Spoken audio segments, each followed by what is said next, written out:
जसं तू काही स्वागत आहे आपल्या मिनी ब्लॉगमध्ये. तुम्हाला काही चेंज वाटते का माझ्या फेसमध्ये? आज बकासूर वाटते, डोकरा झाले. बकासूरचा केस बघा कसा पिकले, डोकरा झाला बकासूर. ही चिपकली भीतीवर चिपकाचा तर खाली ओंधरले डिजाईन उसको आला. मी उसाकलो नाही हिला बघून. डोकरा बघा कसा बघते माझ्या इकडं. घरापासून कंटाळा आलता मग गेलो सुपर मार्केटमध्ये आईस्क्रीम आणायला. घेतलं आईस्क्रीम आणलं घरानं. मस्त लावला बिग बॉस. तन्वीसाठी बिग बॉस बघता बाई मी.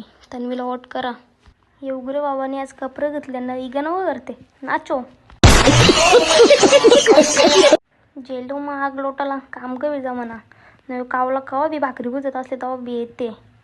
बकासूरनेच त्या खावाचा काम करते. शाला लगे खावाचा. गेलो मी लगे दुकान मम्मीला आणून दिलं दूध चहा बनवायला. दीपची बघा ओली आता भिजवा सगळ्या ना. अंजूरची मैत्रीण आली ती. भावाच्या लग्नाची पत्रिका घेऊन जावं लागेल. अख्खे गावाची लाईट गेले ना आमचं एगानं बघा चालले. तर चला गाईज आजचा ब्लॉग इथेच एंड करता. भेटू नेक्स्ट ब्लॉगमध्ये. बाय.